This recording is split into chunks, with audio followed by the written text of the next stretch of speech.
मेरा एमपी मेरा हलका में अब तक आपने देखा सोनीपत लोकसभा सीट का सियासी इतिहास, वर्तमान और 2008 के परिसीमन के बाद यहाँ का बदला हुआ भूगोल।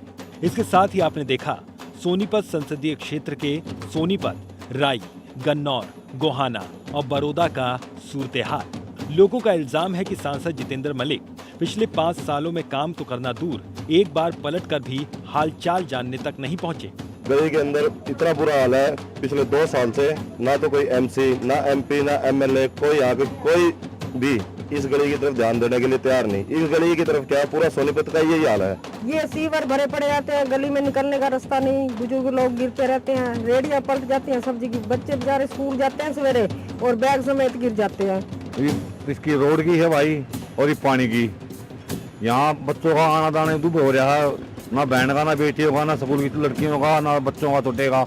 यहाँ के अब तक कितने घायल हो लिए। समस्या ये है कि ये तो जाम लगे रहा है, हड़पड़ पे बुरा हाल हो रहा है, कोई शुद्ध नहीं ले रहा, ना कोई पड़ की समस्या हटती नहीं।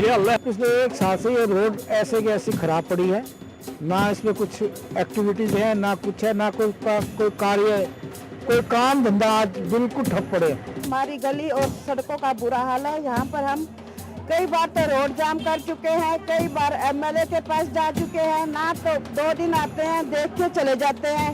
और गली में और पीने का पानी में भी इतनी बदबू महक आती है, पानी भी पीने को नहीं मिलता है, लोगों के घरों से पानी भरना पड़ता है। हमारा जो ओवर ब्रिज शुरू किए गए हैं उन पे ना तो कोई ढंग से काम हो रहा है। 2 साल का टाइम बाउंड किया था, आज तकरीबन 2.5 साल के करीब हो चुका है, आधा काम भी उनका पूरा नहीं हो चुका है। हालांकि चुनाव से ठीक पहले सांसद जितेंद्र मलिक की तरफ से मैदान छोड़ने के ऐलान को जहां लोग एक समझदार भरा फैसला मानते हैं, तो वहीं सांसद के विरोधी उन पर निशाना साध रहे हैं।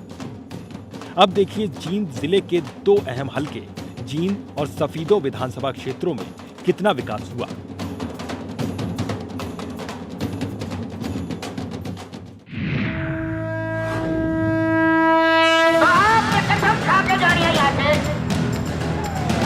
सरकार उसकी बनेगी। युवा उम्मीदवार है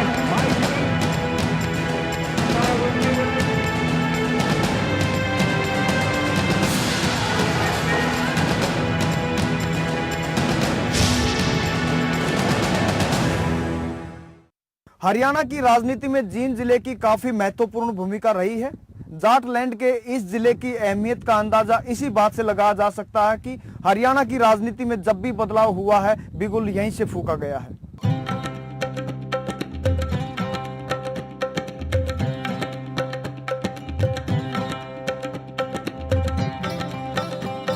सोनीपत लोकसभा क्षेत्र 2 जिलों में फैला हुआ है, सोनीपत और जींद।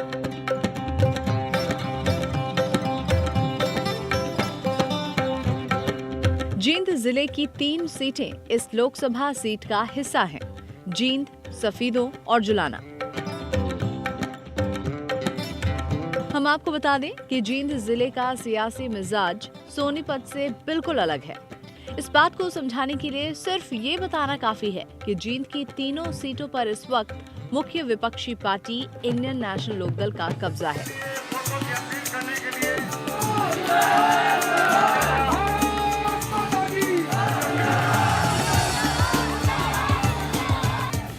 जींद से विधायक हैं डॉक्टर हरिचंद मिड्ढा, सफीदों के एमएलए कलीराम पटवारी हैं, जुलाना के विधायक हैं परमेंद्र सिंह ढुल।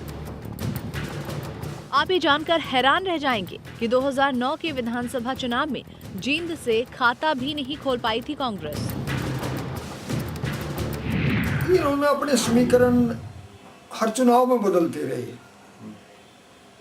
कभी ये प्रो कांग्रेस हो जाते हैं, कभी एंटी कांग्रेस हो जाते हैं। एक आधी ओकेजन है जिसमें कि बैलेंसिंग फैक्टर रहा है, अदरवाइज तो पिछले चुनाव में देखो आप पूरी की तरह से भाई नो कांग्रेस को दे दी, केवल एक भजन लाल बने। 2009 की जो बात है उसमें पूरी तरह से ही लोकदल ने डोमिनेट किया, कांग्रेस की कोई सीट ही नहीं आई। जींद जिले की 2 अन्य सीटों नरवाना और उचाना कला में भी इनेलो ने जीत का परचम लहराया था। सिरसा लोकसभा क्षेत्र में शामिल नरवाना से पृथ्वी नमदार विधायक हैं। वहीं हिसार लोकसभा की उचाना कला सीट से विधायक हैं इनेलो सुप्रीमो चौधरी ओम प्रकाश चौटाला। दूसरी तरफ सोनीपत जिले की बात की जाए तो वहां के 6 हलकों में से 5 पर कांग्रेस का कब्जा है। गन्नौर से कुलदीप शर्मा, राय से जयतीर्थ दहिया, खरदौरा से जयवीर सिंह वाल्मीकि, गोहाना से जगबीर मलिक और बड़ौदा से श्री किशन हुड्डा ने कांग्रेस का किला बचा रखा है। 2009 के विधानसभा चुनाव से कुछ ही महीने पहले हुए लोकसभा चुनाव में जितेंद्र सिंह मलिक ने जीत का झंडा बुलंद किया था। उस वक्त जितेंद्र मलिक ने सोनीपत लोकसभा क्षेत्र के सभी 9 हलकों में अच्छी खासी बढ़त ली थी। उसी बढ़त के दम पर जितेंद्र मलिक ने किशन सिंह सांगवान जैसे दिग्गज को शिकस्त दी थी।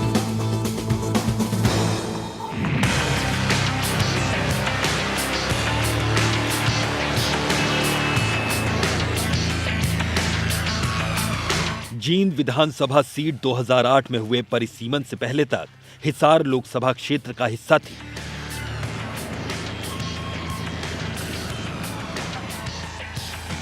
हरियाणा जिस वक्त अपने अस्तित्व में नहीं था, उस समय जींद जिला महापंजाब का हिस्सा हुआ करता था और ये पटियाला जिले में आता था, जिसकी राजधानी संगरूर हुआ करती थी।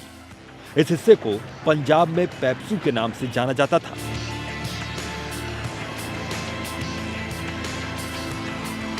(1966) में हरियाणा को एक अलग राज्य का दर्जा मिलने के बाद जींद हरियाणा का 7वां जिला बना।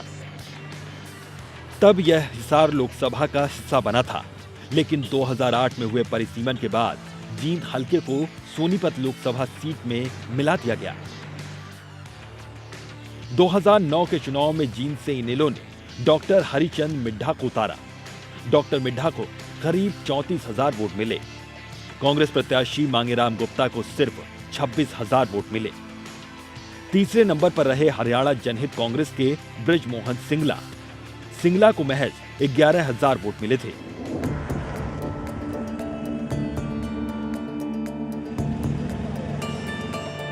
अगर विकास की बात करें तो यहाँ पर सांसद और विधायक के कामकाज को लेकर लोग काफी नाराज दिख रहे हैं। कोई विकास ही नहीं हुआ जिनमें, तो न कोई रोड है, न कोई सीवरेज सिस्टम है, सब कुछ एकदम खत्म है।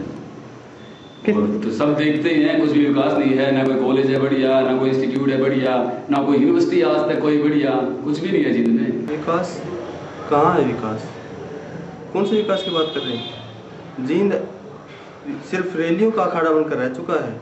यहाँ विकास के नाम पर तो सिर्फ लोगों को गुमराह किया जा रहा है।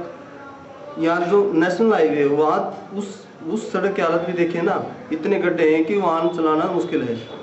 और जो सड़कें हैं वो सारी उखाड़ के फेंक दी, नहीं बनाएंगे, नाले बनाएंगे, सीवरेज ब्लॉक हैं। दिन प्रतिदिन यही समस्या है, लाइट की समस्या है। जींद इतना पीछे धकेल दिया कि 10 साल तक भी जींद उभर कर ऊपर नहीं आ सकता। जो रेल फैक्ट्री की बात कर रहे हैं, दी तो है लोकसभा क्षेत्र में, पर जींद को क्या मिला है?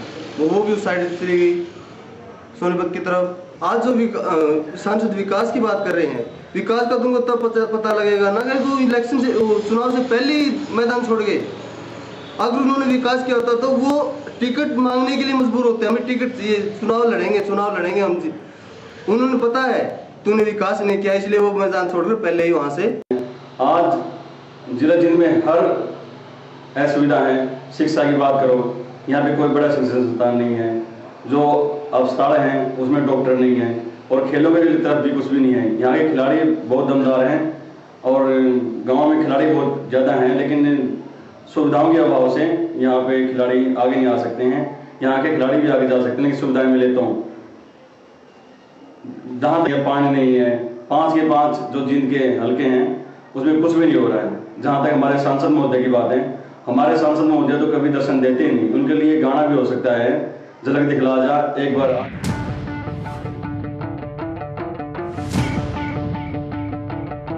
सभी राजनीतिक पार्टियों की ओर से जींद में बड़ी बड़ी रैलियां की जाती रही हैं, क्योंकि यहां पर लोग राजनीतिक रूप से काफी सक्रिय रहे हैं।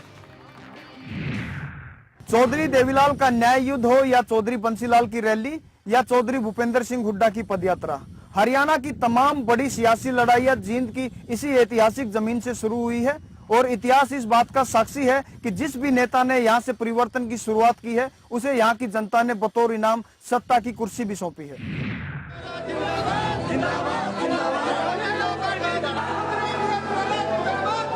जींद की जनता को शिकायत रही है कि तमाम सियासी दलों ने इस इलाके को महज राजनीति का अखाड़ा बनाकर छोड़ दिया।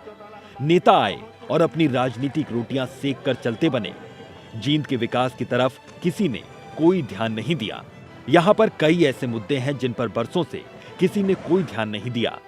2009 में सांसद बने जितेंद्र मलिक से लोगों को काफी उम्मीदें थीं, लेकिन एमपी साहब ने कोई ध्यान नहीं दिया।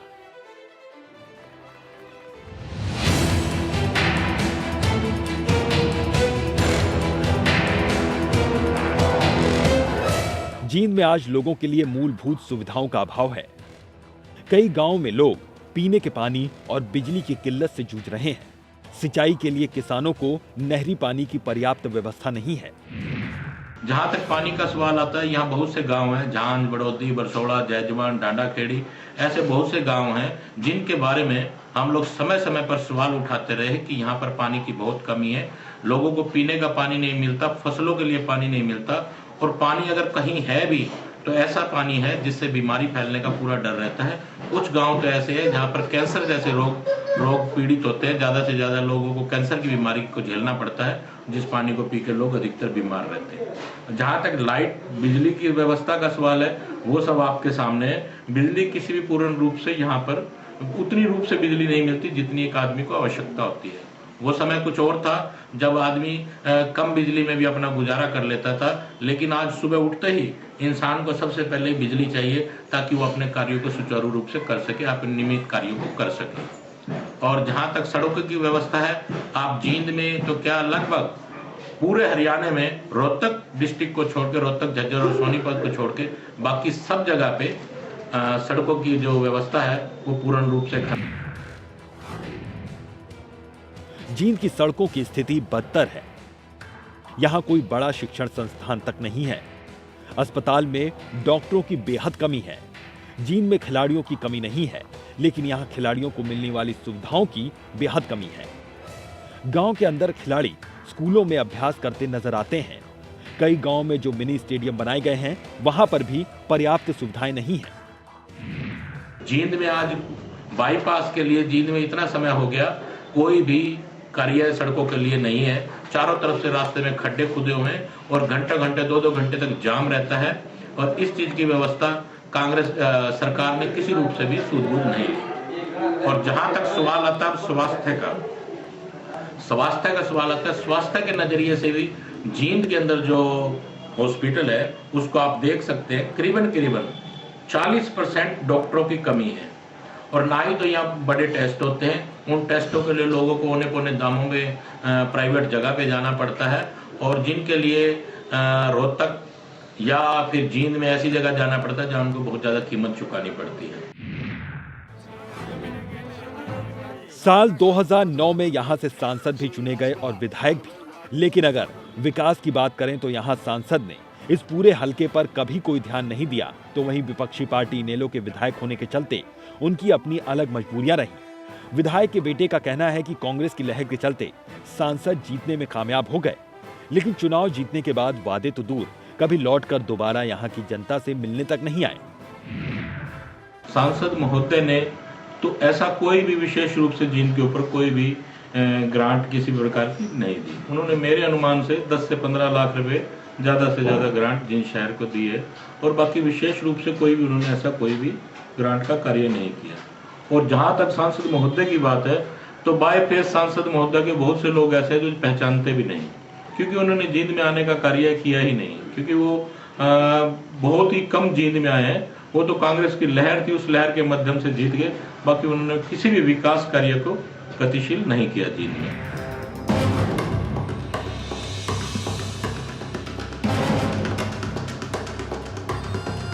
जींद की इस बदहाली के बाद भले ही राजनीतिक दल एक दूसरे पर तोहमत लगा रहे हों, लेकिन यहाँ की जनता अपने दिए हर एक वोटों का हिसाब किताब चाहती है।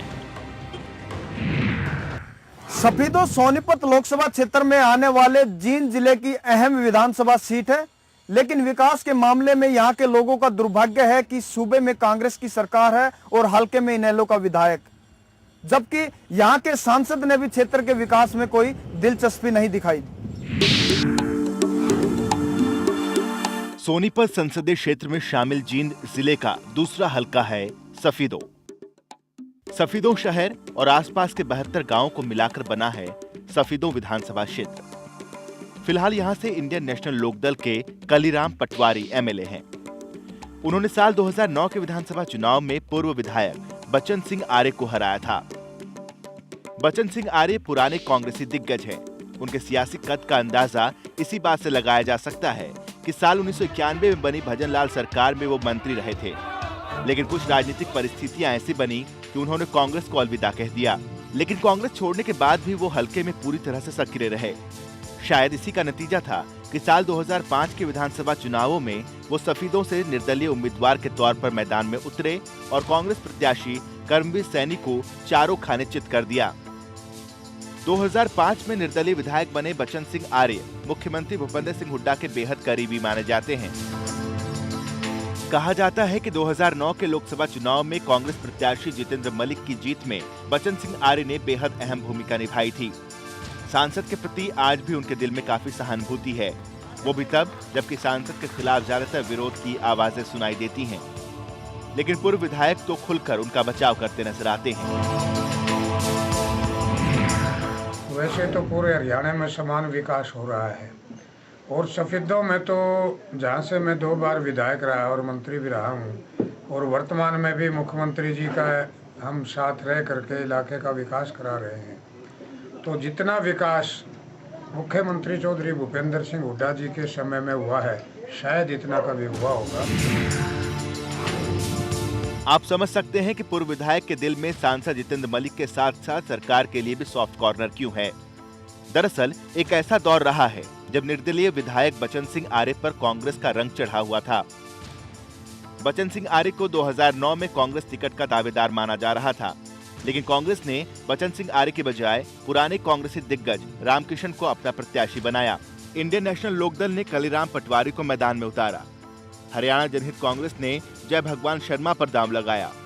बचन सिंह आर्य ने एक बार फिर निर्दलीय उम्मीदवार के तौर पर ताल ठोंक दी। सफीदों के इस चुनाव में बाजी कलीराम पटवारी ने मारी। जनता ने सफीदों की किस्मत बदलने के लिए भले ही यहां से इनेलो के उम्मीदवार को चुनकर विधानसभा भेज दिया, लेकिन वो सफीदों का भाग्य नहीं बदल पाए। आज यहाँ पर समस्याओं और मुद्दों का जैसे अंबार लगा हुआ है। सड़कों की तो बुरा हाल है। कोई मतलब सरकारी संस्था ऐसी नहीं आई अब जो हमारे बच्चे तकरीबन शहर से दूर ही जाना पड़ता है। जैसे कोई सरकारी इंजीनियरिंग कॉलेज या कोई भी किसी भी प्रकार का बड़ी संस्था सफीदों में नहीं आई। ये सीवर भरे पड़े जाते हैं, गली में निकलने का रास्ता नहीं, बुजुर्ग लोग गिरते रहते हैं, रेडियां पलट जाती हैं सब्जी की, बच्चे बेचारे स्कूल जाते हैं सवेरे और बैग समेत गिर जाते हैं। पीने का पानी में भी इतनी बदबू महक आती है, पानी भी पीने को नहीं मिलता है। लोगों के घरों से पानी भरना पड़ता है, जिनके घर में समर सीवर लगे हुए हैं जहाँ बाहर से पानी मोल ले आना पड़ता है। सांसद की तरफ से सफीदों में 5 साल के दौरान किसी तरह का कोई काम नहीं होने के चलते आज ये हल्का पूरी तरह से बदहाल दिख रहा है। मूलभूत समस्याओं से वंचित है सफीदों की जनता। पीने के पानी की भारी किल्लत है। कोई नया पावर हाउस नहीं लगा ताकि बिजली की क्षमता बढ़ाई जा सके। कोई नई सड़क नहीं बनी। हल्के में पशु डॉक्टरों की कमी है। सरकारी कॉलेज और अस्पताल का बुरा हाल है। हालांकि विकास को लेकर यहाँ के लोगों की अलग अलग राय है। किसी भी गांव में आप 72 गांव पड़ते हो सफीदों हल्का के अंदर, कोई भी गांव में एक आदमी ये नहीं कह सकेगा हमारे हल्के में कभी भी एमपी आया हो, और ना ही कभी कोई ग्रांट का तो मतलब को नहीं आएगा। सोनीपत हल्के में सफीदों भी तो एरिया पड़ा है, कोई मतलब नहीं आ किसी मुसलमान को, और विकास कार्य का तो कोई ईंट लगी सफीदों में आज तक। मेरे गांव में काफ़ी विकास कार्य 26 तो गलियां बन चुकी हैं। हमारे मतलब चौधरी बचन सिंह आर्य जी की कृपा से और चौधरी भूपेंद्र सिंह के हुड्डा की कृपा से विकास काफ़ी है, गांव में कोई कमी नहीं है। सफीदों की बदहाली के लिए यहाँ के इनेलो विधायक कलीराम पटवारी सांसद जितेंद्र मलिक और सूबे के मुख्यमंत्री भूपेंद्र सिंह हुड्डा पर निशाना साधकर उन्हें कसूरवार ठहरा रहे हैं। विधायक साहब का कहना है कि सफेदों की जनता के साथ पूरी तरह से सौतेला व्यवहार हुआ है। उसकी वजह है यहाँ की जनता की तरफ से विरोधी दल का विधायक चुनना। तो हल्का इंडियन नेशनल लोकदल पार्टी की तरफ से मेरे को टिकट दी गई थी और यहाँ की जनता ने मेरे को बड़ी भारी वोटों से जिताने का काम किया, लेकिन दुर्भाग्यवश इस प्रदेश के अंदर भूपेंद्र सिंह हुड्डा की कांग्रेस की सरकार बन गई और हमारा स्पीडो जींद जिले से 500 विधायक नेलों के चुने गए, जिसकी वजह से हमेशा भूपेंद्र सिंह हुड्डा ने यहाँ विकास के मामले में हमारे साथ भेदभाव बरता। लगातार 9 साल से कांग्रेस का राज है। 9 साल के दौरान यहाँ पीछे 5 साल कांग्रेस का MLA भी था जो कांग्रेस को समर्थन कर रहा था। उस टाइम से लेकर के आज तक 9 साल में स्पीडो हल्के के अंदर कोई नई सड़क नहीं बनाई गई, कोई नया हॉस्पिटल नहीं बनाया गया, कोई पावर हाउस नहीं नया लगाया गया, किसी पावर हाउस की अक्षमता नहीं बढ़ाई गई, कोई किसी गांव में पशु हॉस्पिटल नहीं बनाया गया, कहीं कोई सरकारी कॉलेज वगैरह नहीं बनाया गया। विधायक साहब का कहना है कि जब प्रदेश में इनेलो की सरकार थी उस वक्त सफेदों में विकास के बयार बहे थे, लेकिन आज यहाँ के हालात ये हो चुके हैं कि जो काम कराए गए थे उसके अलावा एक भी काम नहीं हुआ। उन्होंने मुख्यमंत्री भूपेंद्र सिंह हुड्डा पर इल्जाम लगाते हुए कहा कि विधायक निधि का पैसा दिया ही नहीं जा रहा है ताकि यहाँ पर खर्च किया जा सके।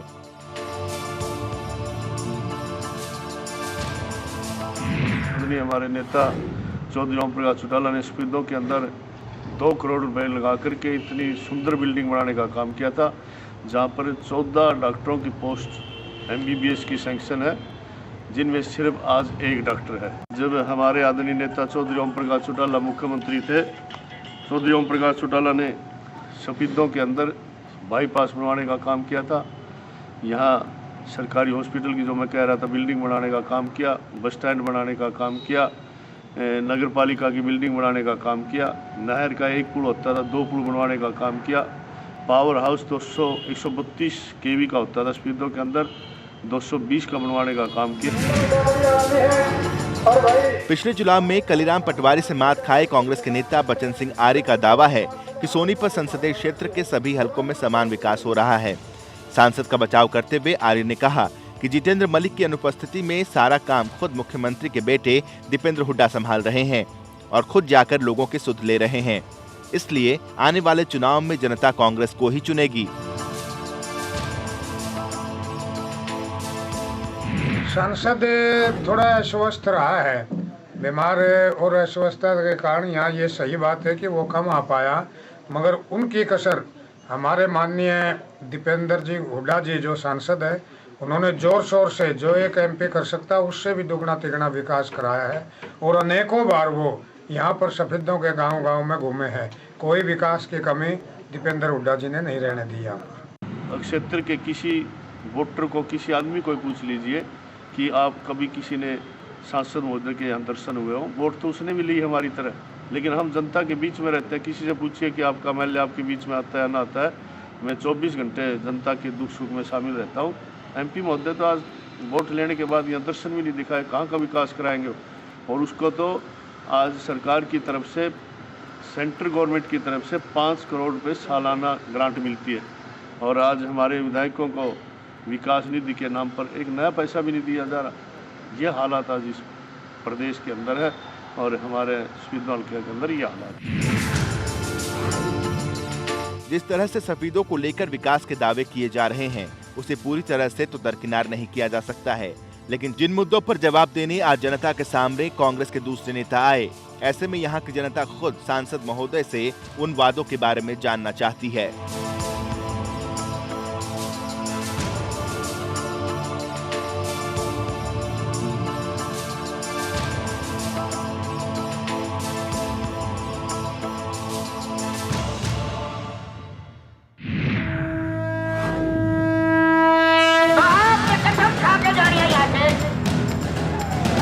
सरकार उसकी बनेगी।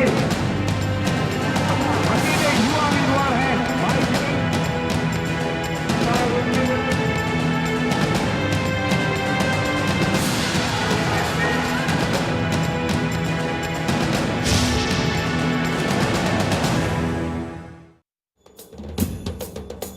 मेरा एमपी मेरा हलका के अगले एपिसोड में देखिए सांसद जितेंद्र मलिक की पिछले 5 साल में क्या रही सोनीपत लोकसभा सीट पर मुख्य उपलब्धियां, किस हलके पर कितना रहा सांसद जितेंद्र मलिक का ध्यान, साथ ही आने वाले चुनाव को लेकर क्या बन रहा है सोनीपत लोकसभा सीट पर सियासी समीकरण।